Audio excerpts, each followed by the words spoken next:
श्रीराम समर्थ. सद्गुरू श्री ब्रह्मचैतन्य महाराज गोंदवलेकर यांचे प्रवचन दिनांक 30 नोव्हेंबर.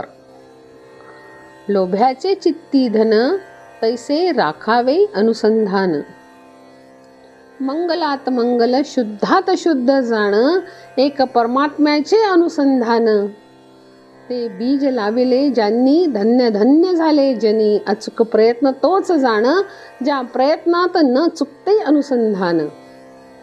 सत्य करावे भगवंताचे अनुसंधान जेणे दूर होईल मी पण.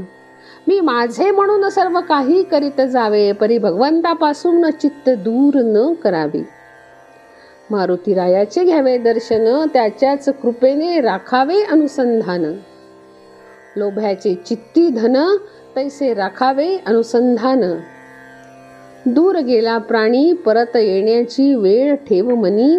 तैसे राहणे आहे जगात मी परमात्म्याचा होण्याचा ठेवावा हेत. म्हणून न सोडावे अनुसंधान कशापेक्षाही जास्ती करावे जतन. कोणाचेच न दुखवावे अंतःकरण व्यवहार करीत असावा जतन. व्यवहारातील मान अपमान हे टाकावे गिळून. अखंड राखावे रामाचे अनुसंधान जेणे सदा चरणाकडे लागेल वळण. माझे नाते गोते राम हा भाव ठेवून जावे रामास शरण. हे ऐका माझे वचन मनाने व्हावे रामार्पण. अनन्य व्हावे भगवंती जो कृपेची साक्षात मूर्ती. आपले करते पण टाकावे म्हणजे शरण जाता येते. ज्याने धरले भगवंताचे पाय तोच त्याला झाला उपाय. मी आता झालो रामाचा त्याला अर्पावी सर्व चिंता.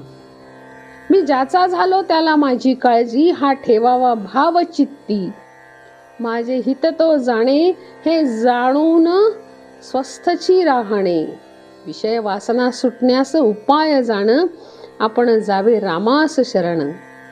जे जे करणे आपले हाती ते करून न झाली शांती. आता शरण जावे रघुपती जावे रघुनाथास शरण. तोच दुःख करील निवारण. एक राम माझा धनी त्याहून दुजे आपले न आणि मनी. अभिमान रहित जावे रामाला शरण. त्यानेच राम होईल आपला जाण. आता जगात माझे नाही कोणी एका प्रभू रामा वाचूनी. निर्धार ठेवा मनी शरण जावे राघव चरणी. जे जे केले आजवर आपण ते ते रामास करावे अर्पण. जे जे होते ते राम करी ते स्वभावे होय हितकारी. म्हणून जी स्थिती रामाने दिली ते मानावी आपण भली. गंगेच्या प्रवाहात पडले गंगा नेईल तिकडे नेले. गंगा जाते योग्य ठिकाणी याचे जाणे सहजासहजी. तैसे असावे भगवंताचे स्मरणात. राम ठेवील त्यात मानावे हित. सर्व जगत जाणे जाणले मिथ्या हे जाणून शरण जावे रघुनाथा. कारण परमात्म्याला जाणे शरण याहून तुझा मार्ग न उरला जाण. धन्य तो व्यावहारिक जाण जेणे केले रामास स्वतःला अर्पण. रामा परते सत्य नाही श्रुती स्मृती सांगतात हेच पाही. राम सत्तेविण न हाले पान हे सर्व जाणती थोर लहान. जानकी जीवन स्मरण. जय जय राम.